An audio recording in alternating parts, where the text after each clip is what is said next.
la última de las ponencias de la mañana del día de hoy tenemos al doctor Darío Bassani, quien expondrá sobre el tema el problema de la apelación y la doble conformidad. El doctor Bassani es abogado de la Universidad Externado de Colombia, con especialización en Derecho Penal y Criminología en la misma universidad. Realizó una investigación dirigida en Derecho Procesal Penal en la Universidad de Roma Tor Vergata y obtuvo el título de especialista en Derecho Procesal Penal. En la actualidad se desempeña como docente de pregrado y posgrado de esta casa de estudios y es abogado litigante, asesor y consultor. Bienvenido, doctor.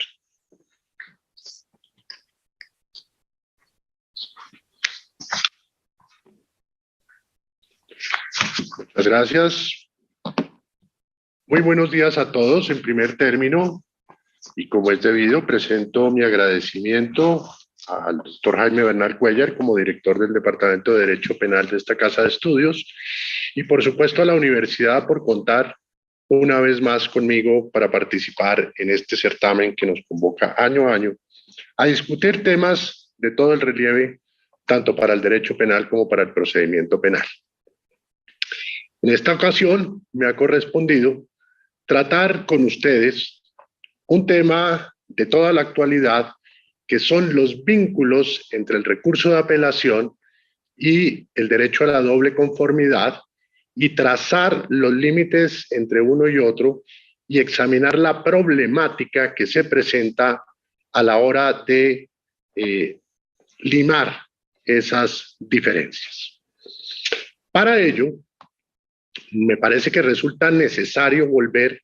a unos conceptos que parecen elementales, pero que son necesarios como punto de partida para efectos de entender el problema. Me refiero a los conceptos de doble instancia y apelación. En primer lugar, creo que hay que recordar la diferencia entre esos dos conceptos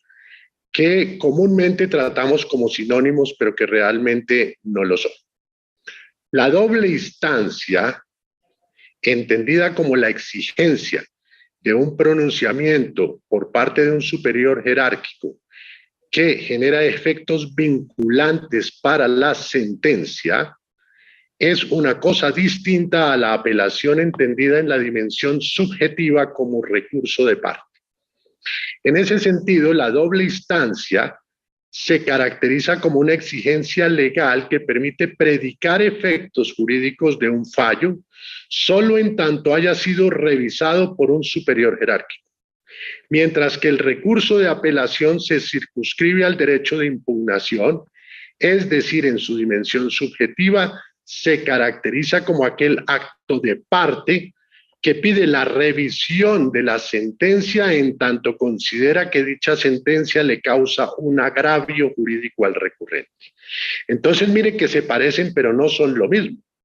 Y no son lo mismo porque lo que habilita la competencia del superior en materia de apelación es precisamente ese acto de parte, en tanto la segunda instancia admite distintas manifestaciones y no solo el recurso de apelación. Esa es una primera diferencia fundamental para entender el problema.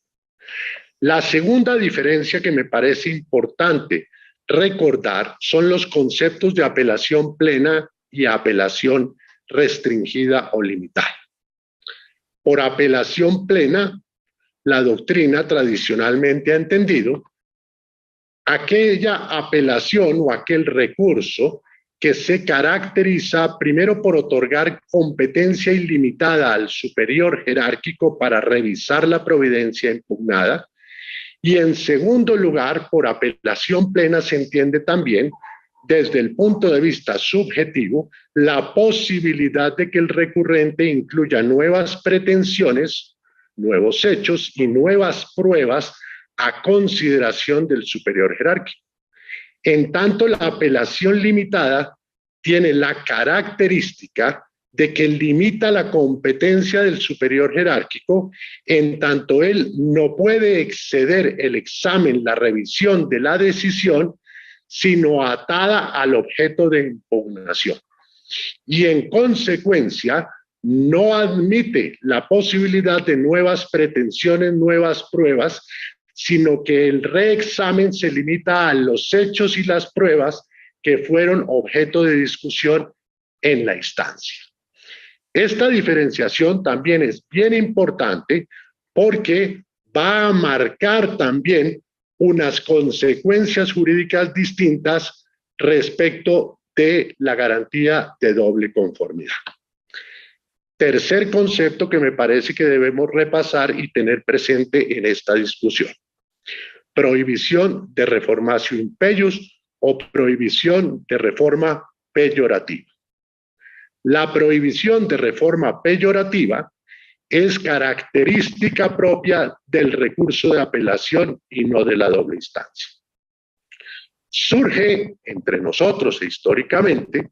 como un presupuesto del principio dispositivo que rige los recursos y se construye originariamente en materia civil y viene al proceso penal cuando se empieza a aceptar la vigencia del principio dispositivo en materia penal en materia de recursos. Es decir, cuando abandonamos en el proceso penal esa idea inquisitiva de la obligatoria revisión por parte del superior del fallo, doble instancia.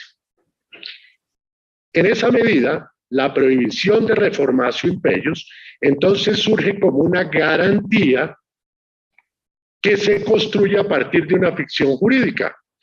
Todos tenemos claro que lo que justifica la prohibición de reformatio in peius es aquella ficción que se construye en el sentido de preguntarse qué hubiese pasado si el recurrente no hubiese apelado. Es decir, que el error que se predica de la decisión nunca hubiese sido detectado y así hubiese sido detectado, no existiría posibilidad de solucionarlo en tanto no hubo recurso y la decisión adquirió firmeza y por tanto inmutabilidad. Cuarto concepto, relaciones entre el recurso de apelación, la doble instancia y los presupuestos de un sistema acusatorio. Esta es una discusión que no es nueva, esta es una discusión que se viene dando en el derecho norteamericano hace muchísimos años, donde quizás se ha resuelto de manera más o menos pacífica en la medida en que la mayoría de los procesos eran sometidos a decisión de un jurado. Me refiero, por supuesto, y aquí tengo que hacer la advertencia que siempre hago cuando utilizo la referencia al modelo norteamericano, que me estoy refiriendo al modelo federal, no a los 51 modelos de procedimiento penal que tiene el sistema norteamericano, que son diversos y tienen distintas características y tienen distintas reglas de qué someten a jurado y qué no someten a jurado. Pero a medida que se han abierto excepciones al jurado, a medida que han ido creciendo aquellos procesos que no se someten a un jurado en las jurisdicciones estatales, esta discusión se ha ido abriendo paso en el sistema norteamericano. ¿Por qué cuando hay jurado esa discusión más o menos se resuelve de manera pacífica? Se resuelve de manera pacífica en el sentido de que si el responsable de dictar el veredicto es un jurado que falla de acuerdo a un sistema de convicción íntima, que es plural, es decir, es una decisión colectiva por la que se opta a efectos de la sentencia por unanimidad, pues obviamente es imposible garantizar una doble instancia, porque tendría que haber un jurado de segunda instancia. ¿Y cómo consigo yo un jurado que sea más capacitado que el primer jurado? Si al fin y al cabo ninguno de los dos falla en derecho, sino de acuerdo a su íntima convicción. Pero además, porque ese jurado dicta su veredicto de acuerdo a lo que vio directamente en el juicio. Por supuesto, el de segunda instancia no tiene esa opción. Y es allí, frente a este segundo argumento,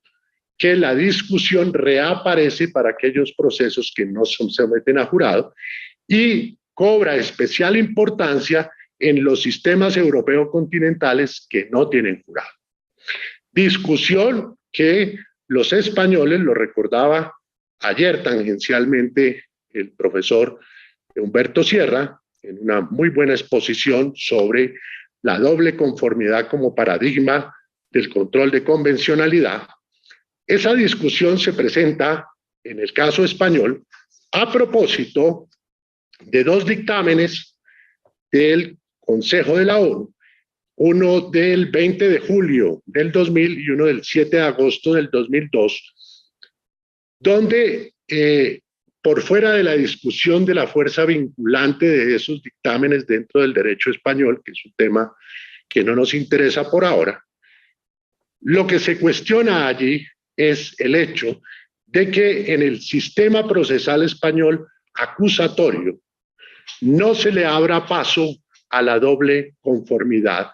bajo el argumento de que el sistema es acusatorio y que al ser acusatorio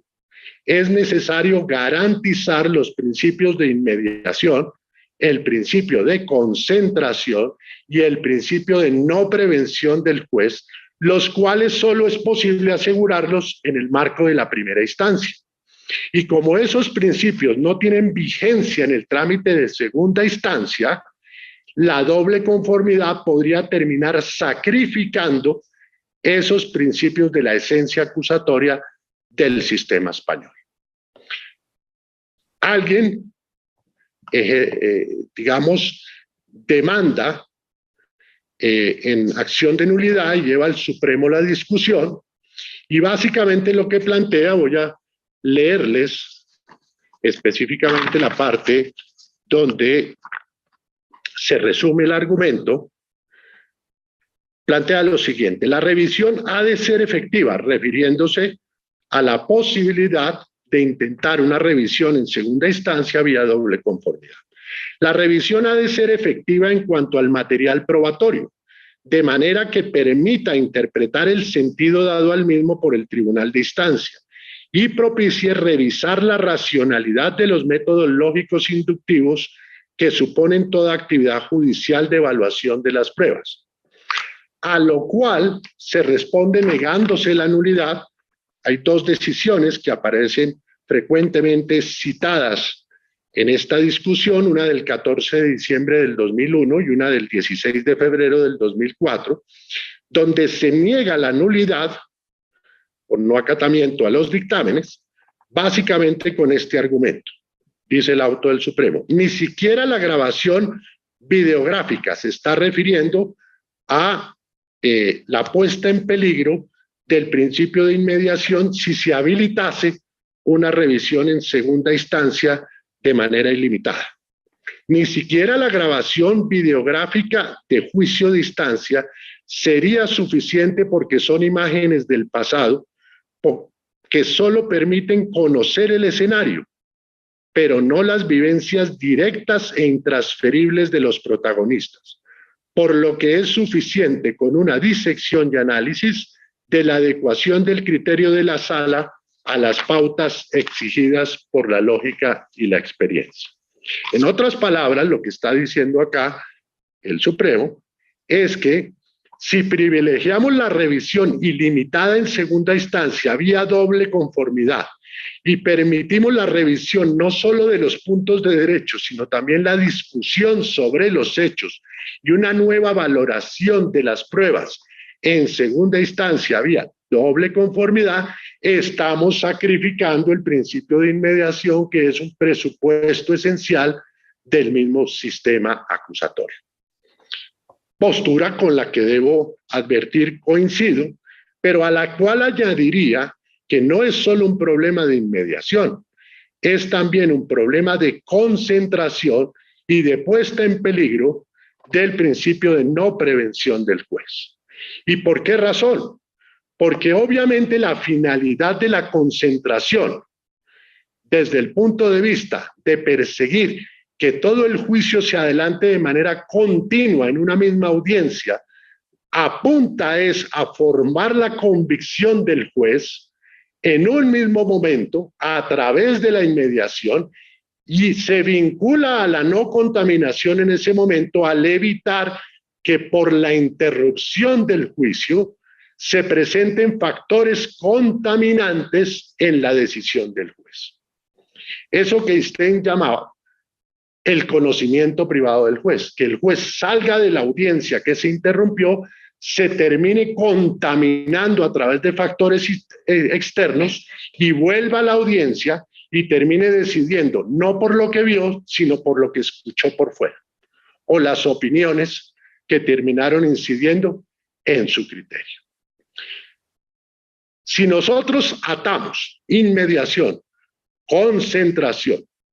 no contaminación como presupuestos esenciales de un juicio acusatorio, la pregunta es cómo podemos garantizar eso en la segunda instancia. Y más si nos vamos al sistema que predica una apelación plena, donde no solo la revisión del debate previo en instancia aparece contaminada, se hace sin inmediación, se hace de manera desconcentrada, sino que habilitamos a la segunda instancia para ir más allá y terminar fallando extra petita. Entonces miren cómo es de importante revisar estos conceptos previos para entender cuáles son los límites que debería tener la doble conformidad desde la perspectiva de cada uno de los sistemas procesales. En el caso nuestro, desde la perspectiva del sistema acusatorio. ¿Qué ha ocurrido en el caso colombiano? ¿Y qué ha ocurrido en el caso colombiano? Para citar simplemente algunos antecedentes de cómo han evolucionado estos distintos conceptos de la doble instancia y del recurso de apelación. De manera muy resumida me voy a la ley 94 del 38, a nuestro código del 38 que rigió por tantas décadas. Ese era un proceso que permitía la práctica de pruebas en segunda instancia. Es decir, desde esa perspectiva, era un proceso que apuntaba al sistema de apelación plena y no limitada, lo cual se reafirmaba por el hecho de que esa práctica de pruebas nuevas en segunda se permitía incluso en los casos de jurado. Claro, era jurado en un sistema inquisitivo. Pero adicionalmente, la norma le otorgaba competencia al superior de manera ilimitada para revisar la providencia impugnada, en este caso la sentencia, bien fuera por vía de apelación o por vía de consulta. Se reafirma, pues, con esta cláusula de competencia para el superior, el sistema de apelación plena. No había prohibición de reformatio imperius y la escasa limitación que preveía la ley en términos de garantías de los derechos del condenado estaba prevista solo para la acción de revisión, donde el nuevo juicio, producto de que prosperara una acción de revisión, sí le impedía al nuevo juzgador imponer una pena superior o más gravosa que la que se había impuesto en el primer juicio. Luego viene el decreto 409 del 71, que ya va a establecer una limitación importante, y es que va a partir del supuesto de que solo son admisibles para efectos de fundar la decisión de revisión las pruebas aportadas en primera instancia, es decir, no permite práctica de pruebas en segunda instancia. Sin embargo, conserva la competencia ilimitada del superior para efectos de resolver y examinar la decisión recurrida por vía de consulta y por vía de apelación. Es decir, le da el mismo tratamiento a la apelación que a las otras formas de conocer en segunda instancia a través del grado jurisdiccional de consulta, y en ambos casos el superior puede resolver de manera ilimitada en cuanto al examen de la decisión impugnada. En cuanto a la reformatio imperius, trae una curiosidad ese estatuto, y es que hay una norma que habla de la reformatio imperius, pero no define la reformatio imperius. A lo que se está refiriendo es, por el contrario, a entregarle la competencia ilimitada al superior, aun cuando eso no es achacable al decreto 409, sino una reforma posterior, quizás el doctor Bernal la recuerda, se introduce en el año 75 en la ley 17, que incorporó un nuevo artículo a ese estatuto. y mantiene la prohibición para efectos de la acción de revisión de hacer más gravosa la situación en el nuevo juicio en caso de prosperar la acción de revisión, pero no incorpora la prohibición de reformatio in peius a efectos del recurso de apelación. El 050 del 87 mantiene el mismo régimen en materia de recursos para esos efectos del Código del 71 y luego aparece la reforma constitucional del 91 que le da piso constitucional a la prohibición de reformatio in peius y como ustedes saben, tanto en el artículo 29 como en el 31, consagra la posibilidad de apelar las decisiones condenatorias, con una aparente contradicción que dio lugar a distintas posturas en la Corte Constitucional en distintos momentos sobre el hecho de que para unos primaba el artículo 29 en cuanto al derecho a apelar siempre la sentencia condenatoria, mientras que para otros esa cláusula debería entenderse en armonía con el 31, que consagraba igualmente el derecho a impugnar en segunda instancia, pero siempre bajo las excepciones legales reguladas por el legislador. Es decir, para esta segunda corriente podían imponerse limitaciones o excepciones al derecho a impugnar la sentencia condenatoria. Y finalmente viene la ley 81 del 93, esa ley que se tramitó para hacer algunos ajustes al procedimiento del 2700 del 91 y que en materia de recursos introduce una modificación muy importante porque es el verdadero paso al sistema de apelación plena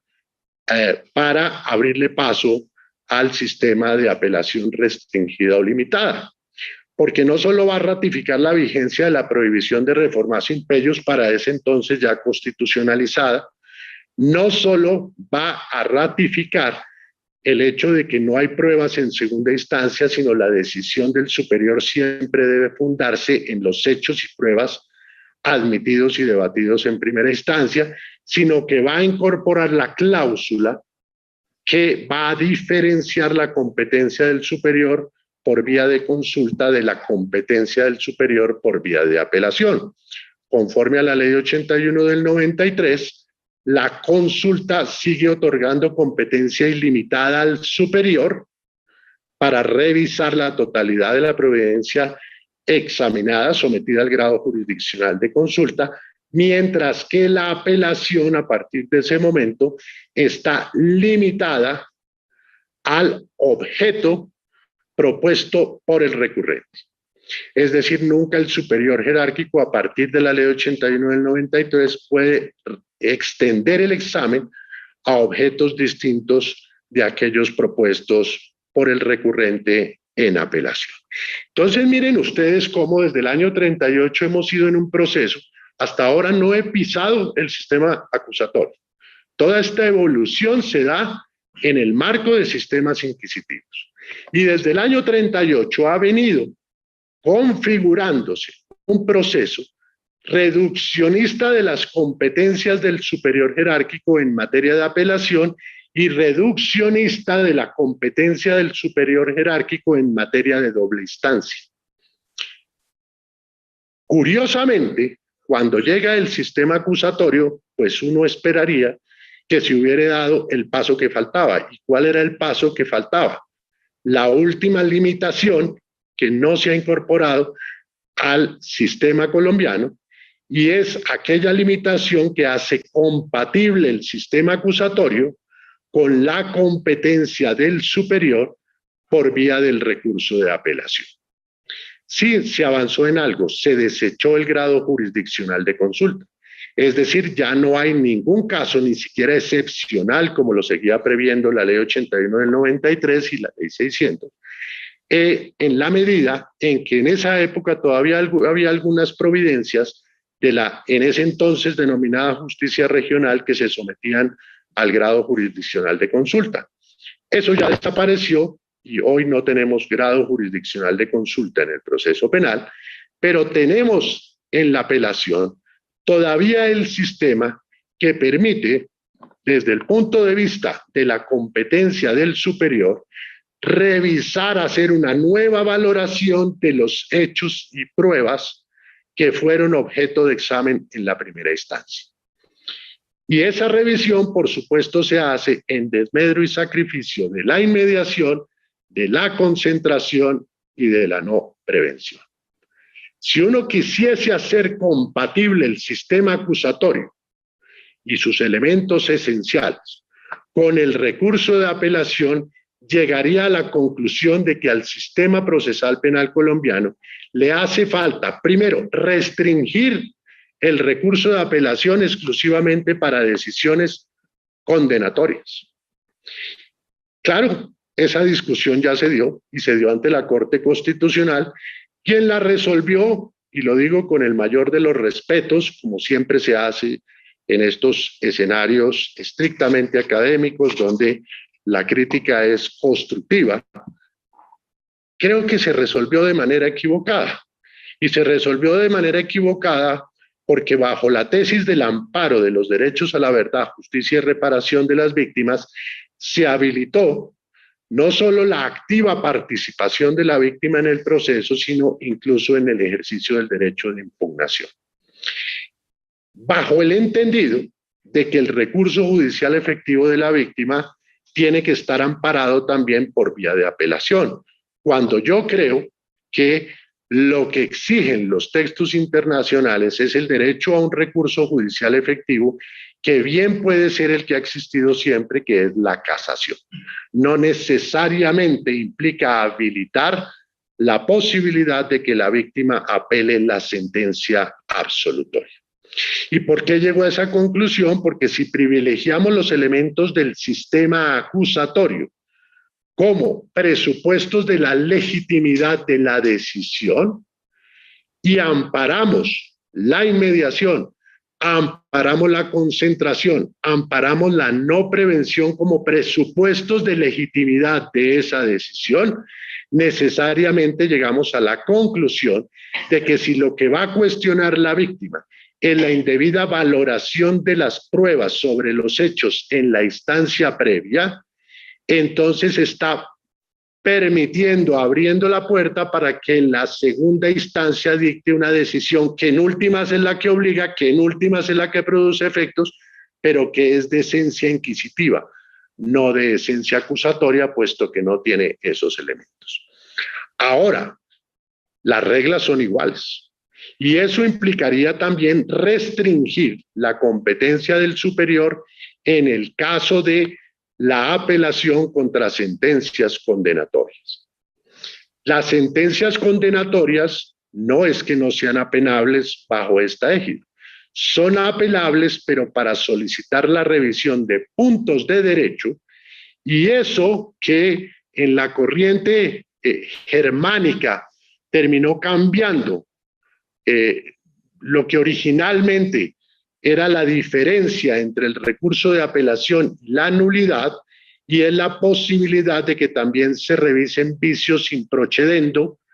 vicios de procedimiento por vía del recurso de apelación. Aun cuando frente a esta discusión queda viva la posibilidad de diferir también esa revisión a la casación, porque al fin y al cabo en casación también puedo yo revisar nuevamente esos vicios de procedimiento. Miren ustedes qué interesante entonces es la discusión presentada de forma distinta, porque entonces a lo que llegamos es que lo que está fallando en Colombia no es la forma como se ha desarrollado jurisprudencialmente por parte de la Corte Suprema y tratado de resolver esos problemas que día a día se presentan al tratar de incorporar vía el control de convencionalidad lo que es la doble conformidad en el caso colombiano, sino que quizás lo que está fallando es la adecuación de todo el recurso de apelación en el proceso ordinario acusatorio en el Código.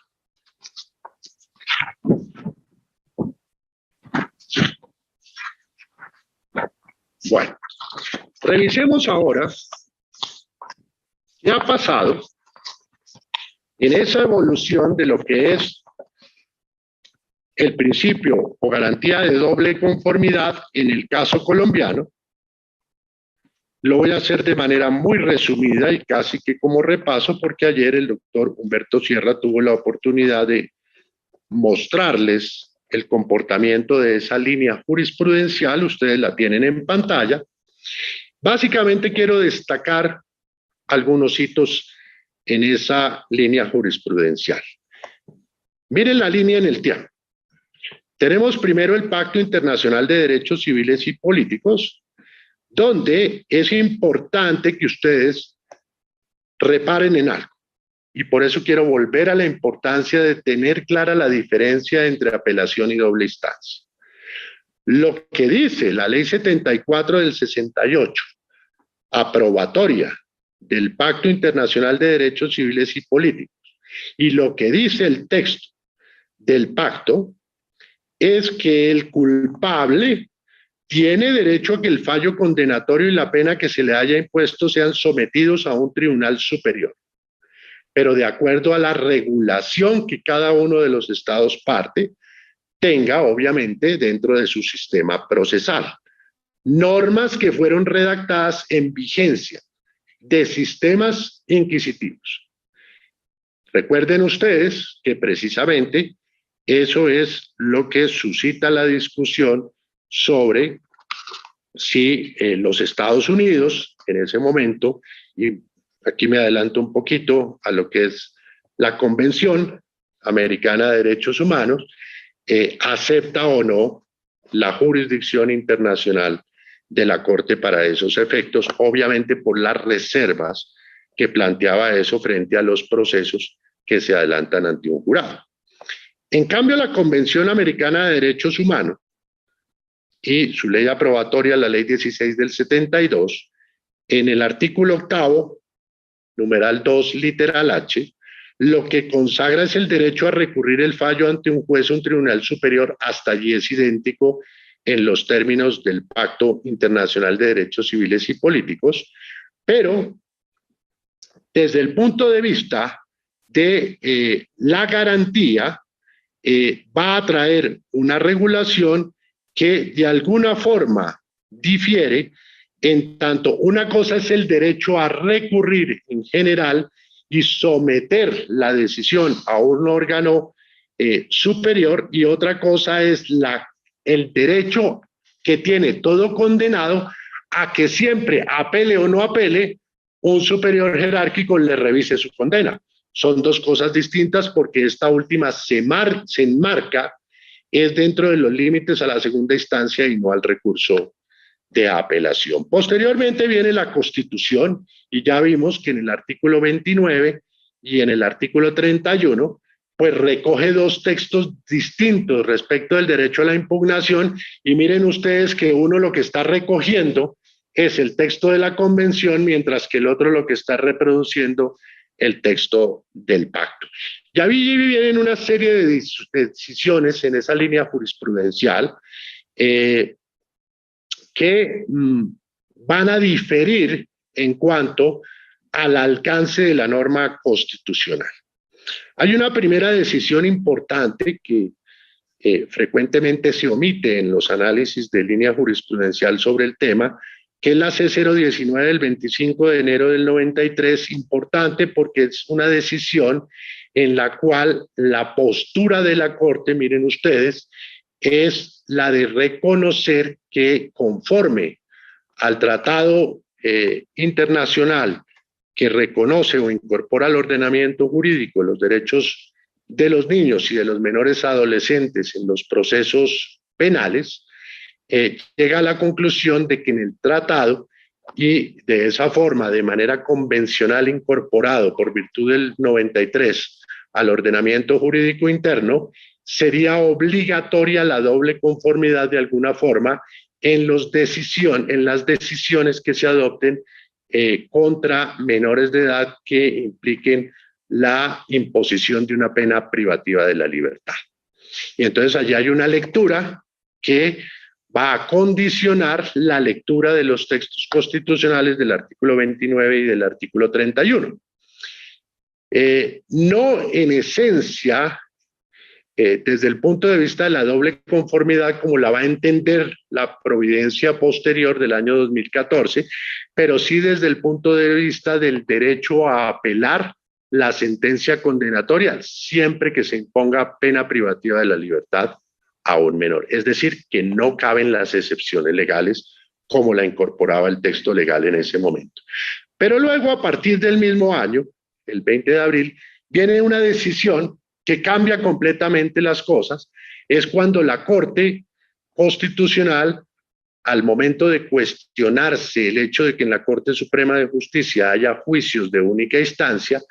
adopta la decisión avalando la constitucionalidad de esa disposición, la que le otorgaba competencia en única instancia a la Corte, y va a entender que esa es una de las excepciones legales válidas que están cobijadas en el texto constitucional, es decir, que no es obligatorio en Colombia que todas las decisiones tengan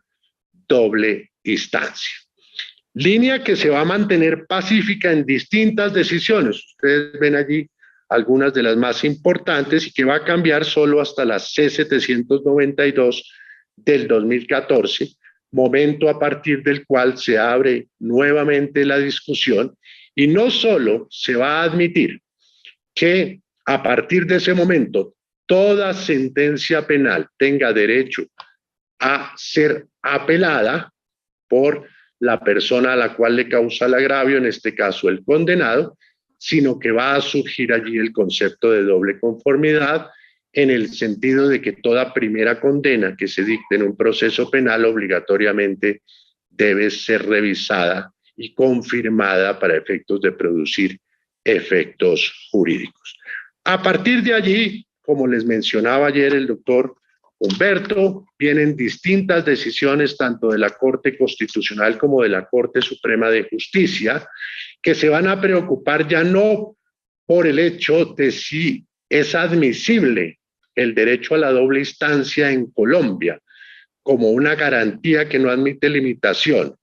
y sobre la cobertura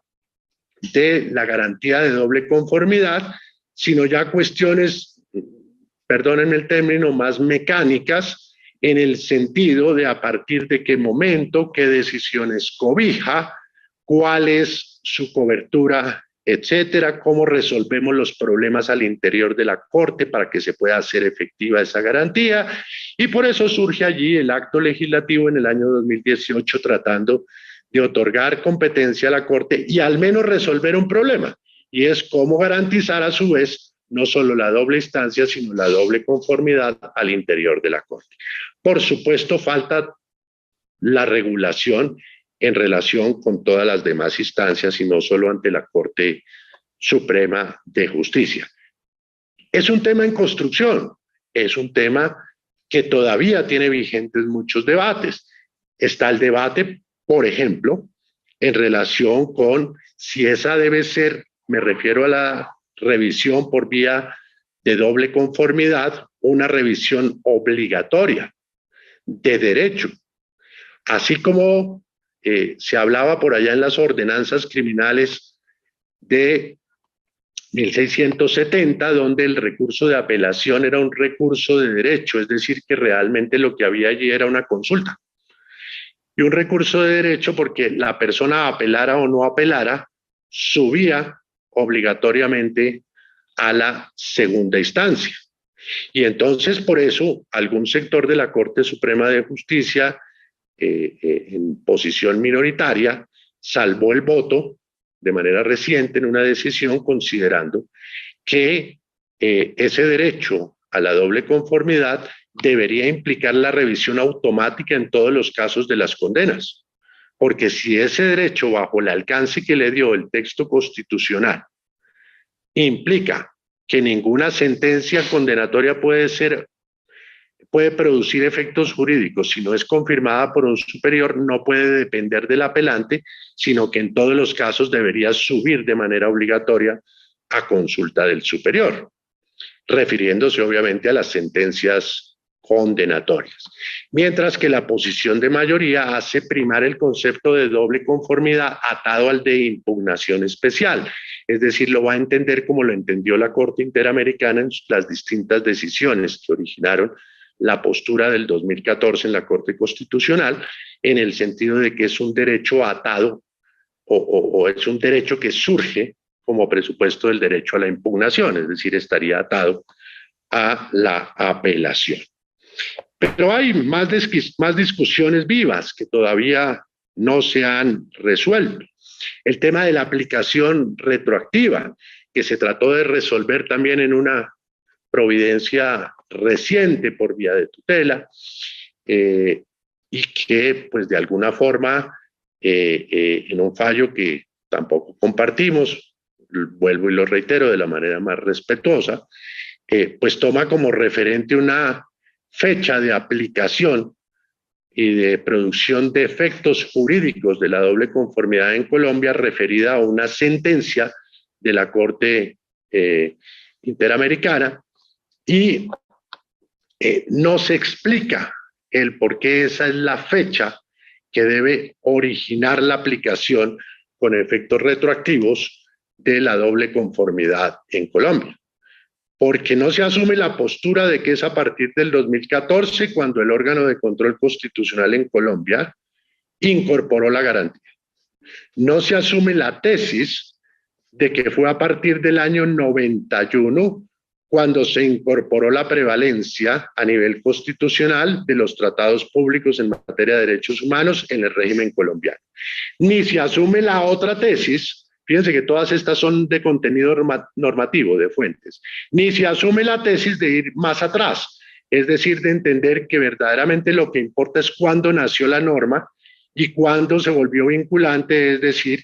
a partir de que se expidió la ley aprobatoria de la Convención y la ley aprobatoria del Pacto de Derechos Civiles y Políticos en Colombia, en cuyo caso la retroactividad de la garantía debería ir hasta allá. No, aquí casi que de manera sortuda se dispone que es a partir de la fecha de una providencia de la Corte Interamericana, que entre otras cosas no es la primera sobre doble conformidad, ni siquiera se hizo el ejercicio juicioso de consultar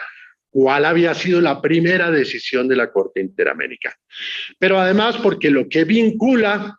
no son las sentencias como tal ni la fecha de la sentencia, esa vincula para el cumplimiento de la sentencia contra el Estado en el que se profiere. Pero desde el punto de vista del control de convencionalidad, lo que importa es la norma, la vigencia de la norma que tiene efectos vinculantes para el Estado parte suscribiente de la Convención. Todas esas discusiones siguen vivas, están vigentes. Pero a mí la que más me preocupa no es esa, por ahora. La que más me preocupa es la incidencia que tiene la doble conformidad, tal y como la hemos insertado en el ordenamiento jurídico colombiano, en un sistema acusatorio en el cual seguimos con un régimen de recursos inquisitivo. Y la razón la voy a mostrar en la siguiente gráfica y con esto ya casi terminamos. Miren las hipótesis que se presentan a partir de la doble conformidad en Colombia respecto de la suerte de la sentencia. Tenemos hipótesis 1, absuelven en primera, condenan en segunda instancia, lo cual, conforme a la jurisprudencia de la Corte Suprema, habilita en ese momento el derecho a la impugnación especial por parte del condenado y habilita la interposición simultánea del recurso de casación si se trata de otras partes o otros intervinientes. Luego viene la decisión, bien sobre la impugnación especial, solamente o que resuelve de una vez el recurso de casación, y contra esta todavía pues sería admisible, como en todos los casos, una acción de revisión una vez agotada la casación. Es decir, aquí tenemos, una vez evacuado todo el proceso de primera instancia, 4 decisiones todavía por delante. Hipótesis 2, absolución en primera, confirma segunda instancia, casación interpuesta por otras partes intervinientes, viene la decisión de casación, que en ese caso tiene que ser adoptada por 6 magistrados de la Sala de casación penal y dejar libres 3 magistrados para que puedan resolver sobre la posible impugnación especial. Que en caso de que se proponga, y se propondría en el caso de que la decisión de la sala implique que hay una primera condena, entonces se produce la decisión de doble conformidad por parte de los 3 magistrados restantes. Es decir, viene absuelto en primera, se confirma la absolución en segunda, en casación se voltea la decisión, se revoca y se produce la primera condena, y entonces es necesario habilitar la puerta de la doble conformidad a través de la impugnación especial, propiciando una nueva decisión, la cual a su vez es susceptible de la acción de revisión. Es decir, aquí ya pasamos a un paso adicional. Tenemos 5 pronunciamientos. Hipótesis 3, condenado en primera, absuelto en segunda, posibilidad de casación por otras partes intervinientes, decisión de la sala de casación, y allí pues no procede doble conformidad porque estamos no ante la primera condena, sino ante una segunda condena. Pero esto abre la puerta a otra discusión, y es que sucede en los casos en que la segunda condena incluya argumentos que no fueron objeto de debate en la primera condena. Esa discusión no la ha dado hasta ahora la Corte, pero seguramente la tendrá que dar en algún momento, porque puede ocurrir que en los argumentos del impugnante se hayan introducido nuevos elementos que hayan sido observados por la Corte para ser incorporados a la nueva condena que no fueron objeto de discusión en la primera condena. Y en ese sentido, esos nuevos argumentos deberían admitir en estricto sentido la doble conformidad. Y queda abierta nuevamente la posibilidad de revisión. Cuarta hipótesis, condenado en primera, condenado en segunda, casación, viene la decisión de la sala de casación, y aquí viene el mismo problema evidenciado en la hipótesis 3, es decir, aquí no abre puerta para la doble conformidad, en tanto se trata de una nueva decisión que confirma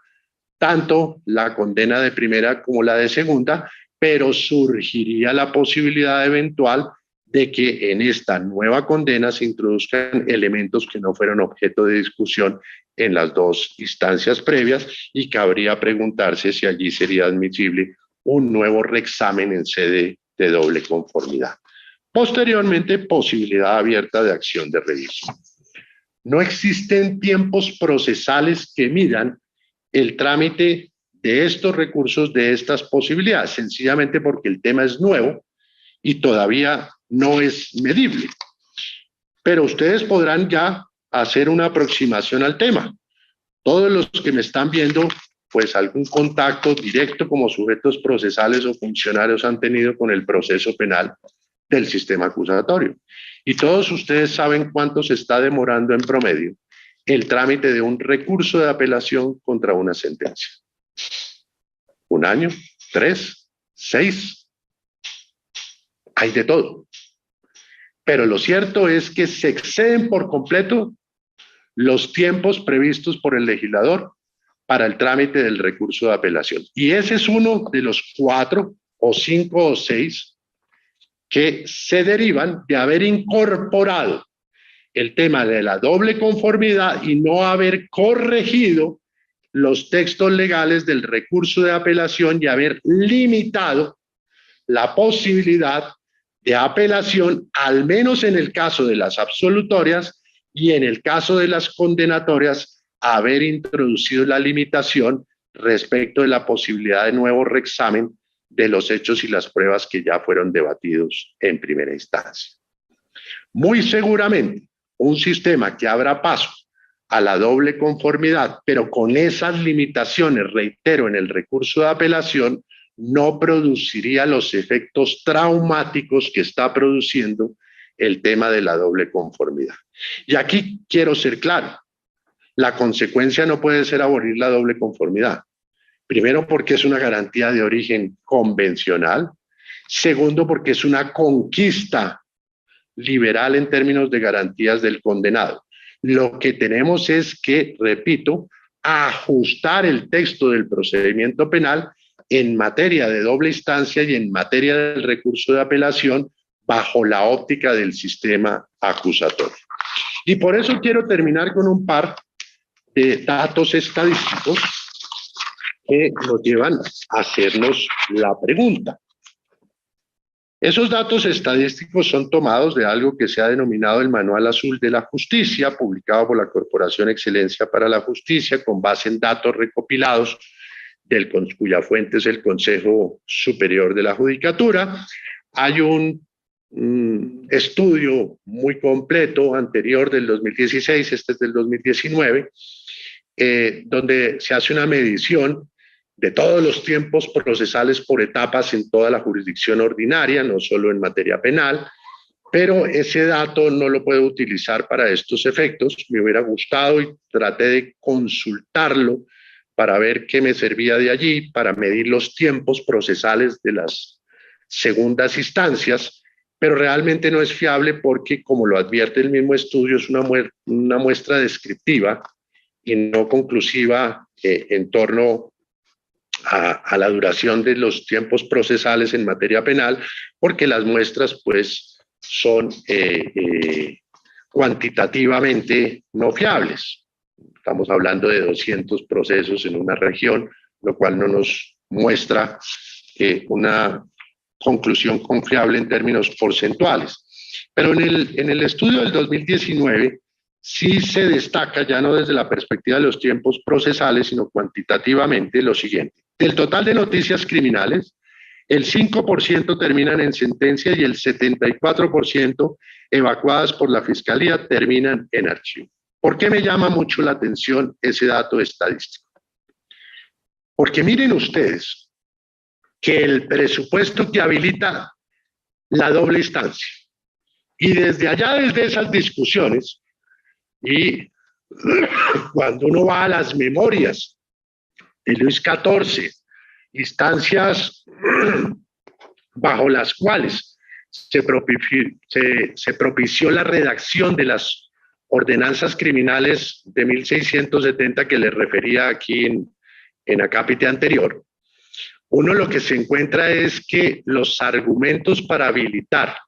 un nuevo reexamen sin ningún tipo de limitación por parte del superior respecto de la sentencia de primera instancia, básicamente siempre han sido los mismos. Y básicamente siempre han sido los mismos por lo siguiente, porque lo que se ha venido entendiendo es que, siendo el fallo proferido por un ser humano, es susceptible de error. Y siempre tiene que haber una posibilidad de que un superior distinto corrija ese error. Y que si ese error no se corrige, en últimas, el perjudicado o la perjudicada es la sociedad. Pero esa reflexión, que por supuesto resulta válida desde el punto de vista político-jurídico, admite también una lectura desde la perspectiva de los límites al ejercicio del poder punitivo y desde la perspectiva de los sistemas procesales también como límite al ejercicio del poder punitivo. En otras palabras, lo que les quiero decir con esta cifra es, si queremos sistema acusatorio, tenemos que aceptar las consecuencias de adoptar un sistema acusatorio. Y las consecuencias de aceptar un sistema acusatorio no son otras que confiar en la decisión de instancia. Hay que confiar en la decisión del juez de primera instancia, porque fue ante él que se garantizó la inmediación, fue ante él que se garantizó la concentración, fue ante él que pudimos asegurar el principio de no contaminación. Nada de eso lo podemos garantizar en segunda instancia. Luego, desde esa perspectiva, por más estudiado, por más preparado, por más experimentado que sea el superior jerárquico, su decisión es menos legítima que la decisión del de primera instancia, que fue el que pudo garantizar todos esos presupuestos acusatorios. Luego tenemos que confiar en la decisión del juez, y ahí es donde me llama la atención este dato. Nosotros estamos partiendo del argumento en la discusión de que no podemos confiar en la decisión de primera instancia porque de pronto el juez se equivoca y hay que tener una posibilidad de corregir eso en segunda. Bueno, ¿y por qué si el 74% de los procesos no termina con sentencia sino con archivo, allí sí confiamos en la decisión del fiscal? Que es un acto jurisdiccional, es una autoridad jurisdiccional del poder público, pero adicionalmente es una parte interesada en el proceso. Es decir, ni siquiera podemos presuponer la imparcialidad propia que predicamos del juez acusatorio que dirime ese conflicto en igualdad de condiciones. Y aquí sí confiamos en el fiscal, pero no confiamos en el juez que va a dictar la sentencia. Luego la pregunta es, si queremos sistema acusatorio, tenemos que aceptarlo con todas sus consecuencias, y esas consecuencias implican sí la posibilidad de que se aplique la garantía de doble conformidad, pero con los límites propios y consecuencias propias de un sistema acusatorio. Lo contrario es volver el proceso penal absolutamente interminable, eterno, como lo hemos visto en estas hipótesis, congestionar totalmente el sistema en los tribunales y en la corte, y allí sí poner en tela de juicio otras conquistas igualmente importantes del proceso penal, como son el derecho a un juicio rápido, pronto, como es el acceso a la justicia, y allí incluyo las víctimas que terminan siendo perjudicadas también por la prolongación innecesaria de los tiempos procesales y la congestión en segunda instancia, y los fines y función del proceso, pero adicionalmente las finalidades de la pena, porque qué prevención especial, qué prevención general, qué resocialización se van a lograr después de 20 años de iniciado un proceso penal. Y súmenle la distancia entre la noticia criminal y la ocurrencia del hecho. Muchas gracias.